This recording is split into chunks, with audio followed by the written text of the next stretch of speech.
Here we go. Welcome to session 16 of the engagement room. It's just amazing that this all started last September, and here we are, April 2026, session 16 with Gary Vaughn. So you know, everyone say hello to Gary, and we're going to get this started with his presentation. So Gary, of course, he's also in Toastmasters, like several of us are, and he's also a past district director, and comes from uh, a very interesting background. He's currently a senior automation engineer and a lead trainer at Mercy Hospital in St. Louis.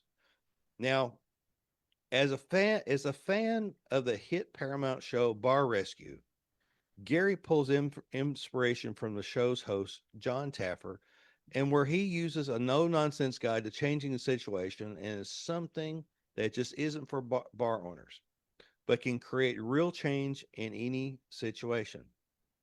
Now, Gary comes from a background of guiding professionals through the critical process of upscaling their careers. He's ascended leadership ladder in Toastmasters and his career, and he is also noted for delivering magical moments as Santa Gary, where he mastered the art of empathy, presence, and joy. Gary is going to be discussing the three tactics that Jon Taffer challenges owners and employees to be successful. The title of his presentation is the Taffer Tactic. Please let's welcome Gary Vaughn. Well, thank you, Tim, for having me on tonight. I tell you what, uh, I was a little bit nervous starting out because this is actually my first podcast No kidding. experience. So thank you for having me on. Yeah, in a live environment, I don't know what may happen, but let's go ahead and jump right into it. As you mentioned, tonight I want to talk about what I dub the Taffer tactics. And these are some tactics that a man named Jon Taffer uses in his hit show called Bar Rescue. Pardon me. Now, I want to give a little bit of background about the man that is running this show. Again, his name is Jon Taffer. If you don't know who he is in the hospitality business, and he's been in the hospitality business since the late 70s. He started out, well, I tell you what, I have a video here. Let me let him explain a little bit of how he started out, and then I'll add a little bit to it. So you might have to turn your volume up just a little bit, but here's a short snippet of Jon Taffer and Bar Rescue. When I was a young kid, I loved music. And that was the 70s music invasion. That was a really powerful time in music. I was a drummer playing all over the city. And one day, the owner of a nightclub that was not doing very well, that was losing money, he literally threw the keys at me. And suddenly I was running the place. I fell in love with the impact that a bar can have on you. That was my turning point. Every bar rescue since, people are counting on me. I walk in motivated. I'm their last chance for real, and I'm not gonna let them fail. That was really powerful for me. It became about people, not bars. So I like that last line he just mentioned. And if you couldn't hear it quite well, he said it became about people, not bars. You see, in his 30 or so year experience in fixing other people's restaurants, he learned that it wasn't necessarily about the operations of the bar, because that's easy. It wasn't necessarily about the numbers and the food costs and all this. All of that can be trained into somebody, but it really came down to the person them, themselves, right?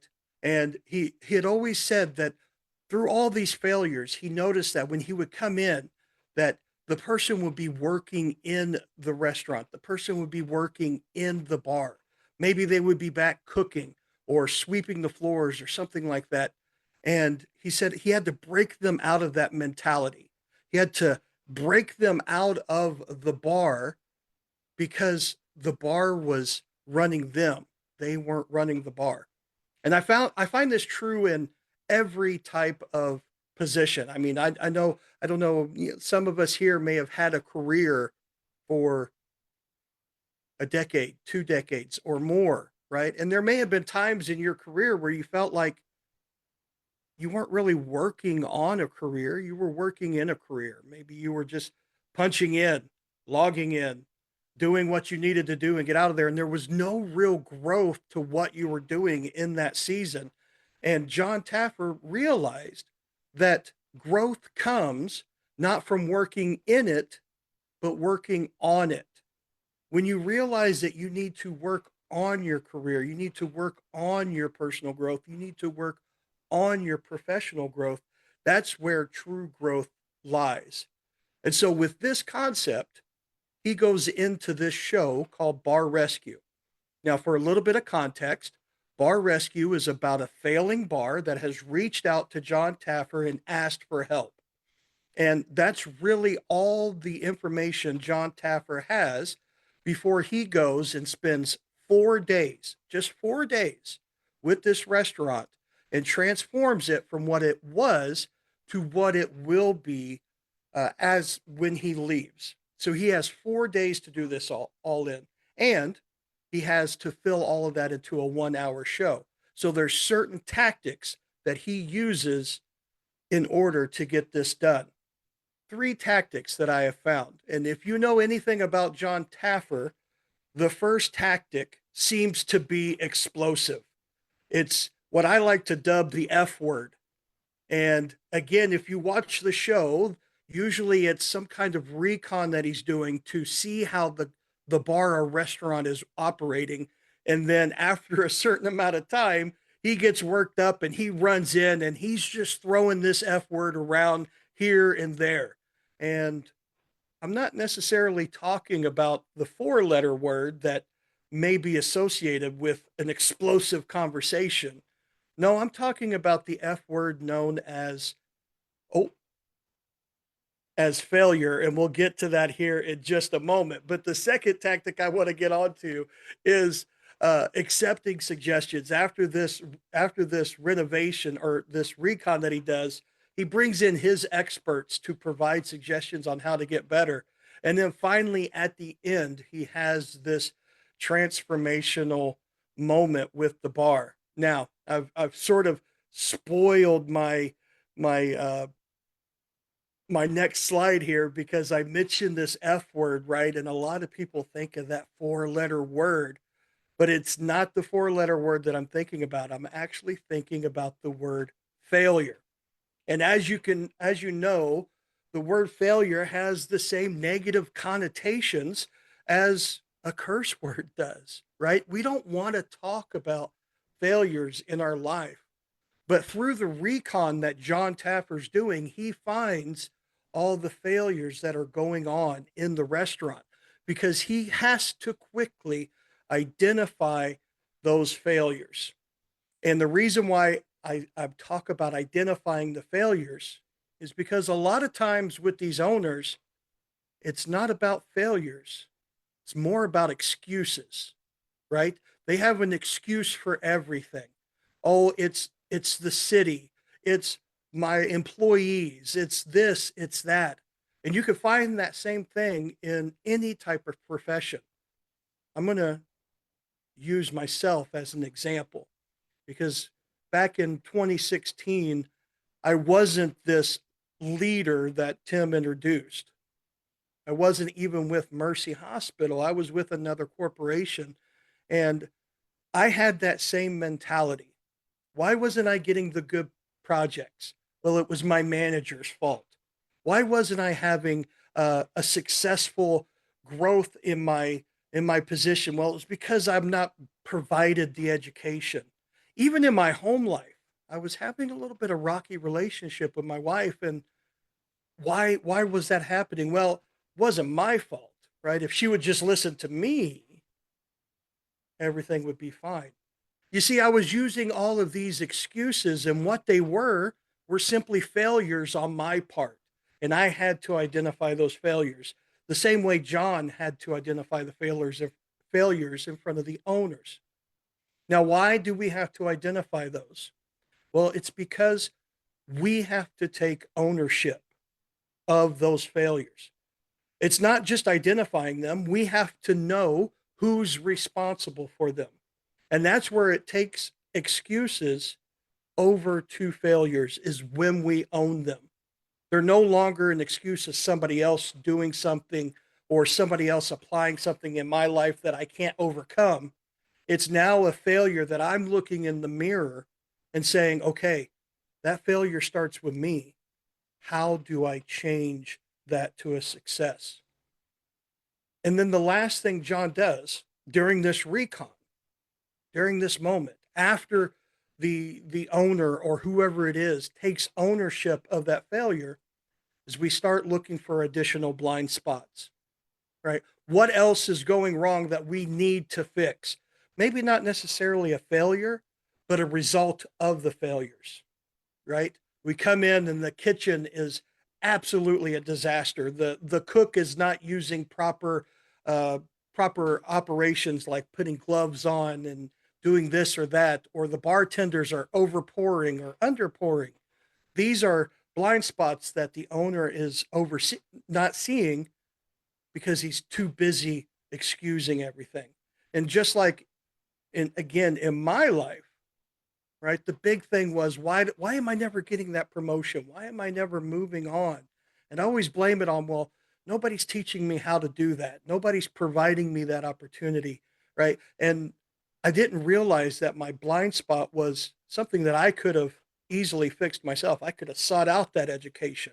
I could have sought out those opportunities and made them my own, right? So in this moment, John is providing the failures to the person. John is pulling out that ownership from the owner, and John is helping with these blind spots. But in real life, in our situation, we have to be the ones that take a step back and look in that mirror, change those excuses to failures, because it's okay. Failures will get you to the success if you apply the next tactics. And we're going to move on to the next tactic, which is accepting suggestions. As I mentioned, that first night is the recon. It's John and his crew watching the bar fail and do everything that they normally do. And now they're going to come in and they're going to apply some experts in the areas of cooking, bartending, to show how to fix these failures. And it's up to the bartenders, the employees, the owners to accept these suggestions, right? And it all starts with knowing that you don't know. And that's the biggest hurdle to overcome. I watched the recent bar rescue episode, and at that particular bar, there was over 90 years of bartending experience between the bartenders, and not a one of them could make a Cosmopolitan, one of the most famous drinks of any bar. So been going on for 30 years, 20 years, so on, and didn't know that they didn't know this recipe. And that's where getting these suggestions really help. Starting out knowing that there are certain things that you may not know. So how do you get that knowledge? Well, in John's situation, it's providing those experts for the person. For in your life or your professional career, it's seeking out mentors, seeking out people that can help you gain that knowledge. Again, I'm going to go back to what I know, which is me and my career. And I had to go all the way back to college to seek out mentors that I hadn't burned bridges with. And one of those just so happened to work for Mercy Hospital. And he was talking about opportunities at Mercy that were coming up. And he gave me a knowledge base to start going out and learning and applying to my technical career so I could be ready if and when I was to get an interview. And guess what? I did get an interview. And so that mentor guided me through the the knowledge that I needed to gain. And then the last thing, turning stress into success. The second night that Jon is there, they go through what's called a stress test. So after training with the mentors all day, Jon fills the bar. Now remember, this is a failing bar, so they're not used to not more than maybe 5 or 10 people at a time. And Jon just packs the bar, 60 people plus. And now you've got to show that you can apply the things you learned just hours before. Now, guess what? 9 times out of 10, they fail that stress test, right? But what is he applying here? He's applying the practice, the learning, the repetition of doing something, turning that stress into the ultimate success you see at the end of the episode. And it's the same thing again in our lives. No matter what career you are going for or what you're trying to achieve, you've got to practice through that stress. You've got to get into the pattern of knowing how to apply things until that stress ultimately becomes a success. Now, I mentioned that the failure was a hard situation. I mentioned that accepting suggestions was a big hurdle, but really the hardest thing to do is the last one, which is the transformation. Because on the actual show, the transformation is mostly physical. You see the bar transform. Jon and his crew take 36 hours to redo the entire bar. They're redoing the brand. They're redoing the name. They're redoing the outside. They're making the inside appealing. They're putting in operational things to make this transformation work. But the biggest thing in the transformation is, will the owners accept it? And this is the one place where this show sort of breaks down, because I looked up the statistics on, they've been going at this for about 15 years, 280 some odd episodes. They've visited hundreds of bars. The show, as far as the bars today, about 50% of them have closed down for some reason or another. That's a pretty big percentage. But then when you start digging into the reason why, a huge percentage of that is from bars or owners that have not accepted the transformation. They have kept their old habits. They reverted back to their old methods. They even may have changed the name back or changed the branding back. But one way or another, they have reverted back to their old habits. And that's the biggest part of this transformation, is having that desire or that mentality to replace those old habits. If I was to look back as 2026 Gary, as the person that's in a leadership role now, I look back at 2016 Gary, and I said, would I want him as one of my employees? Would I want him as one of my teammates that work under me? Honestly, I would say no. The habits I had back then were not conducive to the success of the team I was on back then. And it made me butt heads with my manager. And I wouldn't have an employee like that. It's hard to say, right? Looking back at myself, would I hire myself? No. But replacing those old habits that I had, the unwillingness to learn, the expectation that things would just be given to me, to be able to just sit back and clock in and clock out and not have any repercussions. I had to replace all those old habits with new habits. I had to seek out knowledge. I had to seek out mentors. I had to keep that in my life, which flows into the next thing. I had to make all of those things routine. Now, over the past 8 or 9 years of doing this, I have sought out those mentors. I have sought out those opportunities. I've made myself attractive to the things I want, the opportunities I want.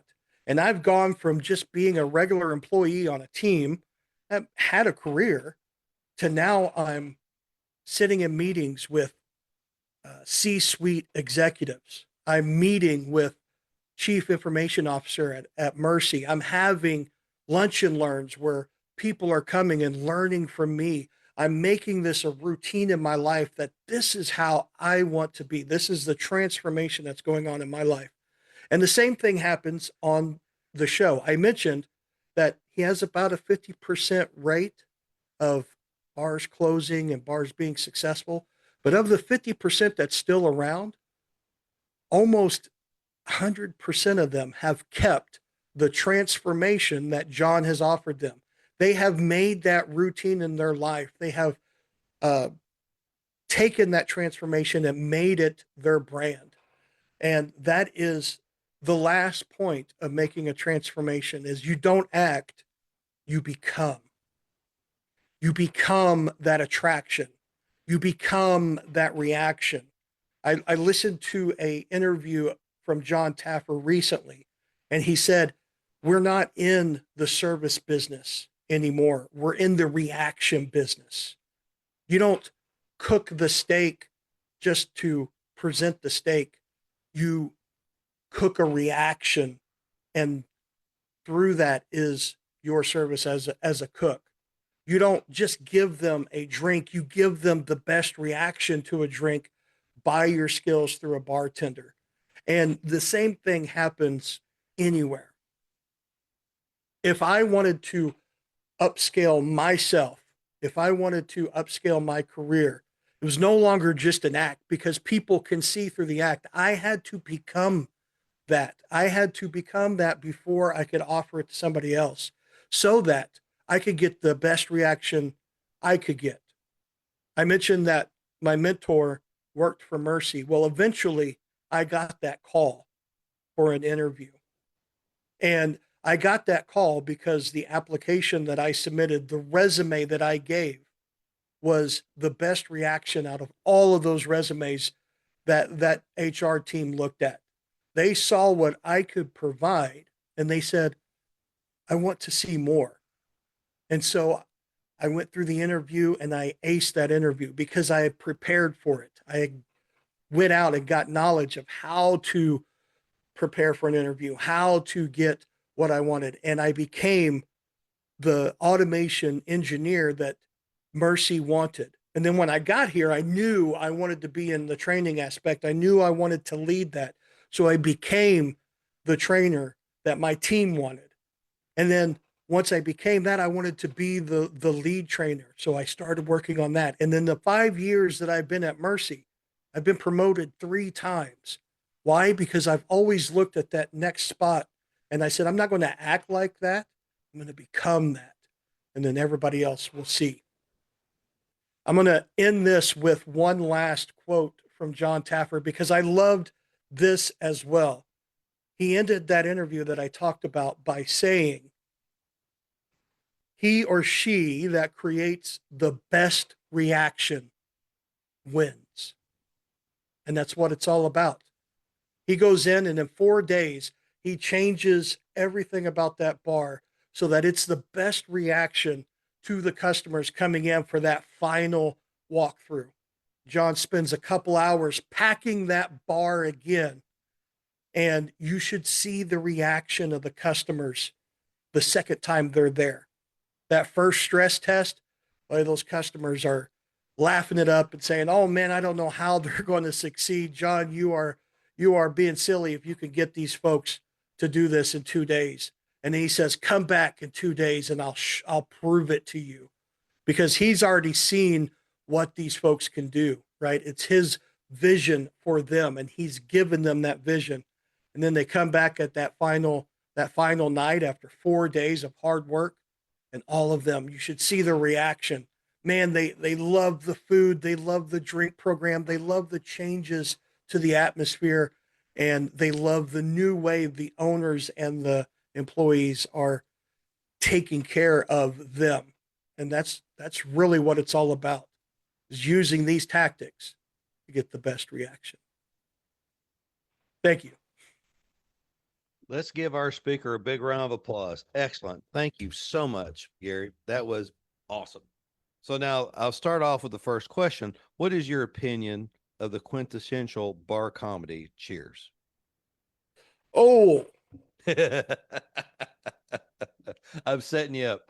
I saw a meme the other day. I can't remember who it was. So Cheers was a little bit before my time, so please pardon. But one of the extras or something had came back after 10 years, and he was talking to Woody Harrelson about all the changes that were in the bar. But he said, "Well, there's Norm sitting in front of the same wallpaper," and I thought that was kind of funny, Mm. just drinking along. So I love the limited time I've seen some of the stuff from Cheers, but uh, I thought that was great that the Norm was the one thing that hadn't changed in 10 years. He was a fixture, essentially. Yeah. Sitting at his place at the very end. So, all right, we're going to open up into our questions now. So, who'd like to be our next person with a question? Sandra? Yeah. A few of us here are retired, so we do not have peer pressure other than ourselves. How can we use the outline that you gave tonight to help us get uh, to become, to get stuff done, to evaluate ourselves? I mean, when it's me, myself, and I, how can I apply your principles? That's a great question, and I think not being retired myself, I'm going to take a stab at it. But the one thing that right up from the beginning was the difference between excuses and failures.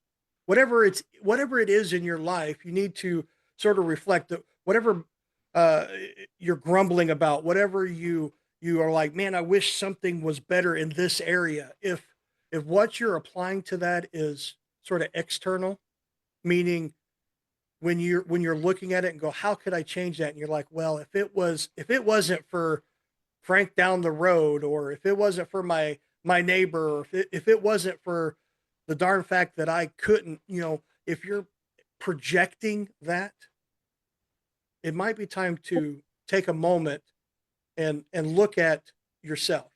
Is there anything that you're contributing to that in a negative way?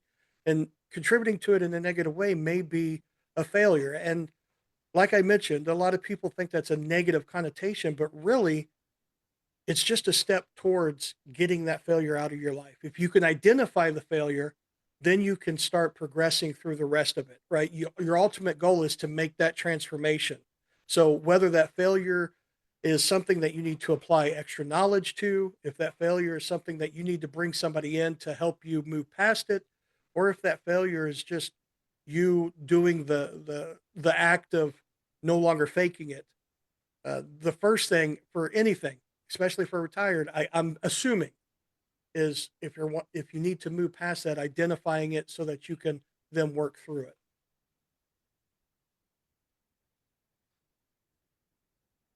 All right. Who's our next question? Michael? Yeah, Gary, thank you very much. I really enjoyed that presentation. And what I liked about it, as you were talking through the fat, I was able to look at myself and what I'm doing, and my failures and my making excuses, and I really liked that. What I liked at the end was the become it. Amy Cuddy talked about that. Don't fake it until you make it. Fake it until you become it. If you're not a confident person, well, just fake it. You just keep doing it and doing it, and eventually you will become it. And I like that concept is that just keep doing it. Do you see yourself taking this on the road? Because I really like the presentation and how it could be applied to businesses, individuals. I really liked it. I thought it was well done. I do. As I mentioned, there's been certain goals that I wanted to achieve, and I have become that thing. A lot of folks, especially in a professional career, will say, "Well, I don't want to take on that responsibility because I'm not getting paid to do that."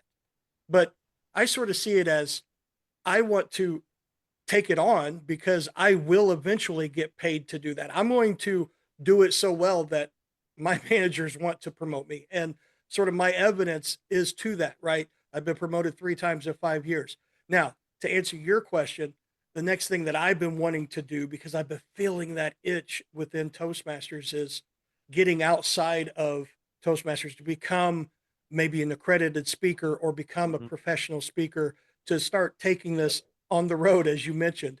And that's what I've been doing this year. So reaching out, uh, becoming that person and looking for opportunities like this and like others. I've already been I've talked at a college this year. I'm going to be talking at a learning institute for municipal clerks in Illinois in a couple of months. So looking for those opportunities and becoming that is what I'm trying to achieve. Good.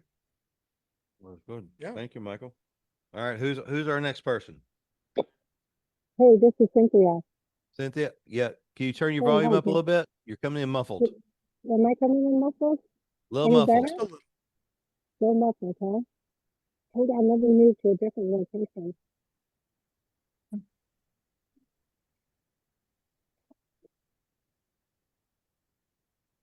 Does this sound any better? Not really. Okay, then I'm gonna go back But we on can mute. hear you. Just do your best. Okay, all right. Hey, Gary, I just appreciate your enthusiasm. Definitely, I just want to say keep it up. And your thoughts are coming out. You've got some cohesiveness in your subject matter. And basically, that's what I just want to say. Just keep showing up, keep going out there looking for the next opportunity, and your enthusiasm is definitely going to come through. Thank you. Well, thank And you. I that's coming appreciate from that. a former Dale Carnegie trainer right there. Well, again, as I sort of mentioned in the presentation, there's been a transformation from 2016 Gary to 2026 Gary. And one of those is that enthusiasm, right? As I hit these milestones, I couldn't help but, man, feel that energy from that. And a lot of people get stuck in that rut. And I understand that rut of going, what is going on? Why am I, where is all this coming from? And that moment you get up out of that rut and you get that first success, man, it's like an adrenaline shot and it just keeps you going. And I love sharing that. And I love sharing that experience because, again, it sort of, I could listen to somebody and be like, man, he's had a perfect life. And I bet he's never had anything go wrong in his life. So how can I ever compare to him? Right. Or be him? And it's like, it's because a lot of folks don't talk about their failures. We always talk about our successes. For years, I talked about all my successes, but my successes wouldn't have been successful without all those failures I had through 2016 to 2018. So now it's sort of like, hey, I was there. If you're there, just, let's apply this and you're going to get that, right? Like I said, from the stress to success. And then once you're successful, man, it's going to keep rolling if you keep it routine. Oh, thank you. So now, getting back on, like you said, your time of 2016 to 2018, because I know that was a interesting year for me too. I had actually come back into a place where I was an advocate. I was kind of a social worker for working for veterans, and I know that. And I look back at that now, my complete drive for that job. I mean, I had zeal. I was like, let's go. You know, what was it in that time that defined you? And like you said, I don't want to go back to being that person. I wouldn't hire that person. It's like, but what was great about that person at that time? What was great about 2016 Gary? Yeah.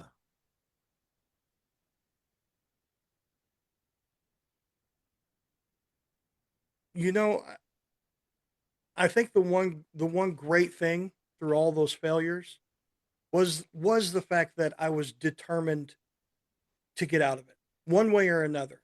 That determination sort of drove me. Hmm. As I started identifying where I was at, I was like, man, I've got to change this, right? For a little backstory, I had been divorced prior, so this is my second wife. I had been with my second wife then for over a decade, and that marriage, that was sort of starting to fall apart. And I was like, I can't lose her. I can't lose my family that I've created. Mm. I've got to get out of this. That was one of the driving factors. would come home so dissatisfied with work and myself that I was taking it out on my personal life. Uh, Note, my wife and I are still together. We worked through that, and it was because right I went from blaming her for everything to realizing that a lot of the failure was on me, and I fixed me, and that Mm. sort of fixed the issues in our marriage. Surprise, surprise. Um, but it was that determination, if anything, right? I was not ready to just give it all up, and I had to find a way. And that's why, again, going all the way back to college, I had a mentor, and I was like, I was reaching out to people in my current position, and everybody didn't want to touch me. I became sort of toxic, and so I had to go, literally go back to a moment before this version of me, and find somebody that was willing to work with me, and Mm. that took a lot of effort as well. And that was after the fact that I started identifying that, hey, man, you got to stop doing this. So yeah, that determination would probably be the one thing that kept me going. And you know what? It's amazing what humility does to reflection. It really, Hmm. really does. Yeah. All right, who's our next question? Sandra. Do you have?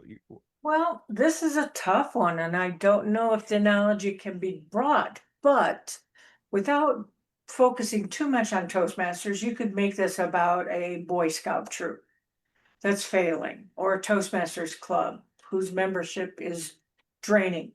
It'd be great to have Tapper come in and scream at them all and tell them to get the job done. But in a volunteer organization, how would you rescope your presentation?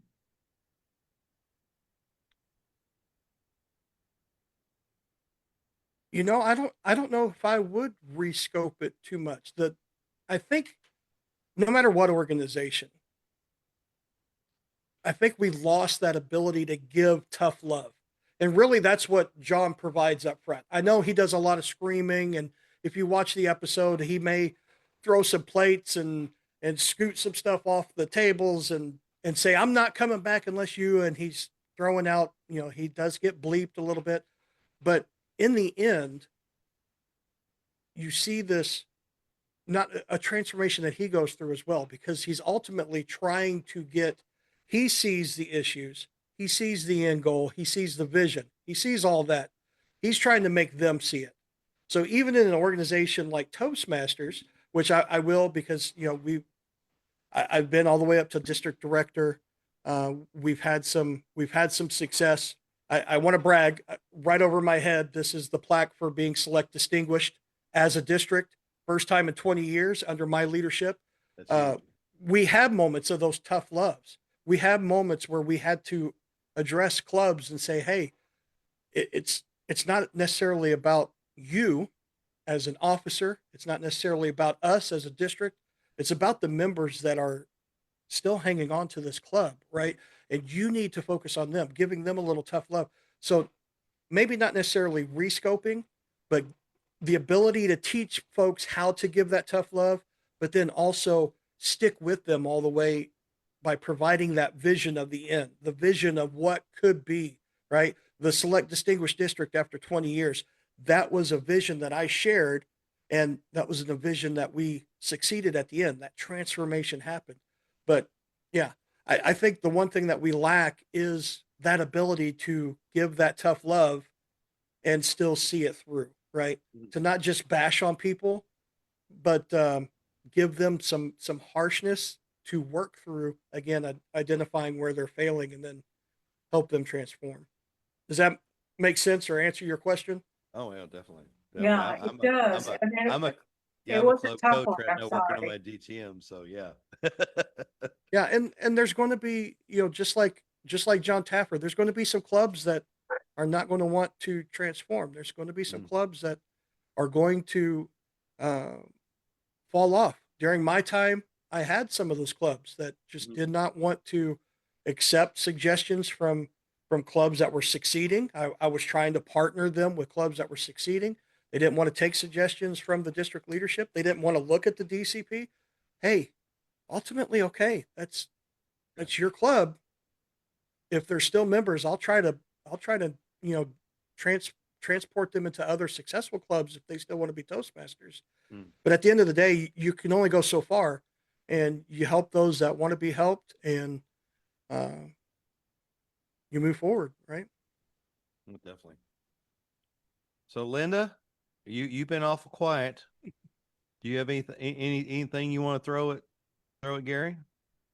Yes, I'm having a little difficulty comprehending exactly what you are presenting. Uh,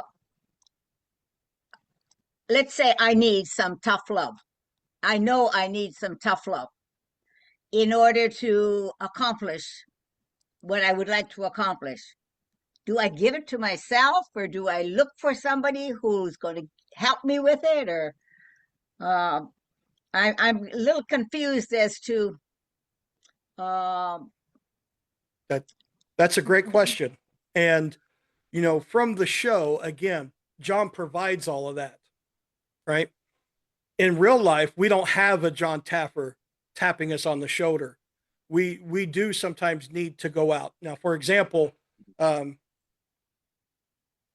in 2017, I met an individual. He was outside of everything. His name was Tony, and he was the one that applied the tough love to me, especially in the areas of my marriage. I mentioned my marriage was getting pretty rocky, and we needed something there.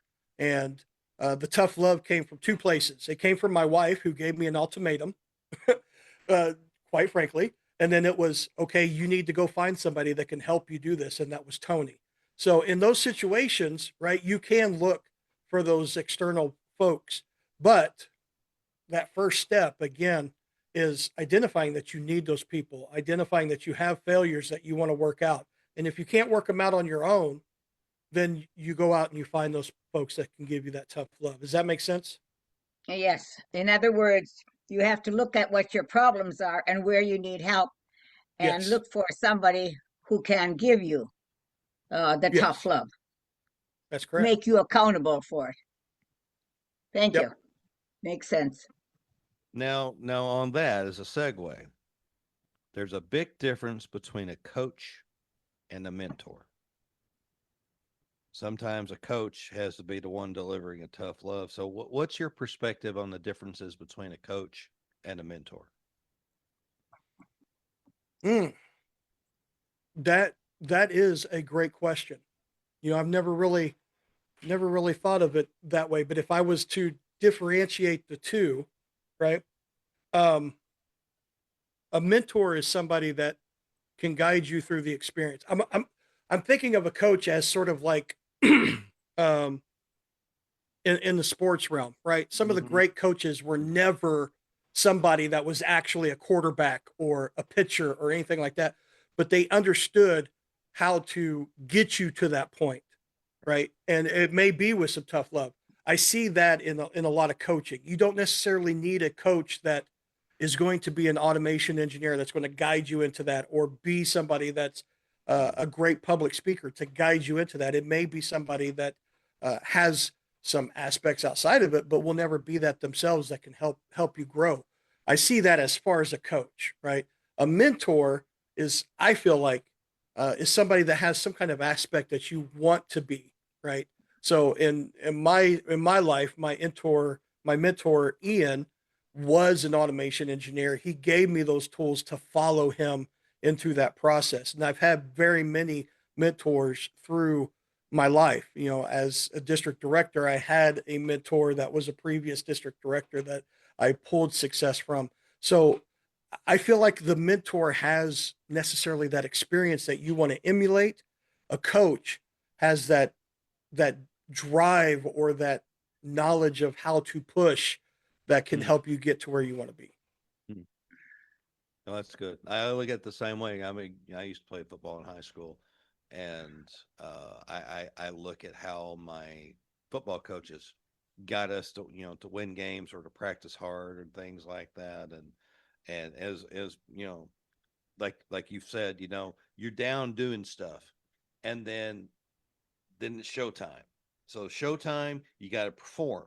It's like there's no more messing around. You go out and do the play, you get it done, and then that's it. It's like you're either going to get it, and like say you're going to make the touchdown, you're going to make the pass, you're going to make the interception, whatever it might be. You're either going to get it in that moment or you're not. And all you can do is prepare, and then the coach drives you through and slaps you on the back and says, "Good job" at the end, and then next day start all over again. You know. But that's a sportsman methodology. That's how that works, because there's always some kind of goal in mind, whether it be and I think honestly from your experience, I think you've already applied that, especially shooting for select distinguished at the district level. That's a huge accomplishment, Gary. That's something you deserve to have that on the wall. I mean, because that's so difficult. That is an amazingly difficult to herd that many cats in a nonprofit organization to get you to that place. I mean, my gosh, Right. That's amazing. It really, really is. All right, then. So we have time for one more good question before we get done. Yes, Linda.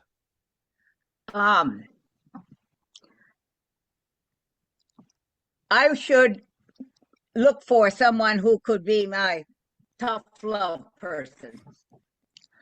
What about if you see somebody who could use you as the person to get them going? Do you have to wait for someone to ask you to help them, or is there a way to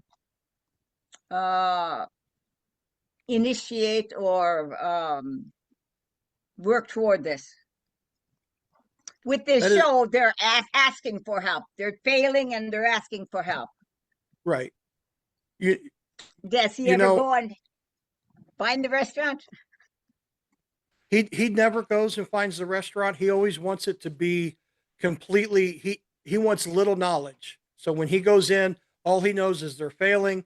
They have this much cash. They have this many months before they're going to close, and then he goes in and sees the rest. So he he never seeks out a restaurant. But to answer your question about seeing somebody else, right? I would have to lean on my experience through the ranks of Toastmasters, because I did work with a lot of difficult clubs. And I'm going to say I'm the type of person that I will reach out if and offer it, right? But I never, if I'm the one initiating it, I never really lead with the tough love. I sort of try to get some information and come up with something that, some sort of vision to reach towards. And once they sort of agree to that vision, then I come in and say, okay, it's going to be rocky to get there and it's going to be hard. Are you prepared for that? Right? Are you prepared for that season of toughness that we're going to go through? And if they accept that, then boom, fine. Let's move forward. I'm ready to go. Right? Because again, it's an investment on my part to be that person to give the tough love. But they got to be willing to take it. So yes, I initiate it. I initiate it sort of more stealthily. I don't just come in and start beating their door down and saying, "Hey, you only have 8 people in your club. You need to be here. We're going to do this." But I give them that vision, and then if they accept that vision and accept that there's some toughness to go through, I apply it. And if not, then okay, well then you're left with the vision that I see. If you want help with that along the way, you know where to reach me. You know, um, it's a fine line between how much you give, how much they're willing to take. Right? If they're willing to take it and you're willing to give it, then fine. But if those two don't match up, you have to step back. Thank you. Or you'll burn yourself out. Right? You'll burn yourself out trying to get people to listen who won't listen. Oh, that burnout's a real thing. It really, really is. All right, It is. well, folks, we are at 7:59. Gary, I had sent you a message if you would be interested in like a 15-minute interview after this, if you've had time. I've got an idea. I sent you a message on Sure. Facebook. But let's give our speaker a final round of applause here. I'm gonna go ahead and change it down here back to the gallery.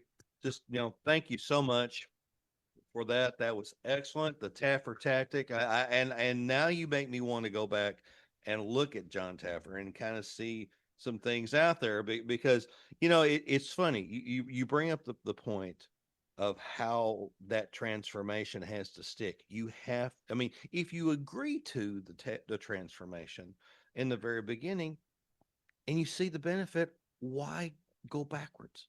Honestly, why take a step backward whenever you have this fantastic opportunity to grow? And I think as leaders, as organizers, as entrepreneurs, we've seen that. And we've seen it in ourselves and we see it in other people. And, here we are talking about it. No one's got to happen again. So definitely.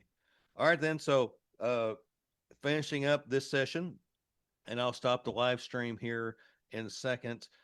We're going into May right now. We have 2 speakers in May on looking at the calendar again. It's going to be on the 6th and the 20th. Right now, we're going to have to do some shuffling around, so I don't have any promotions right now.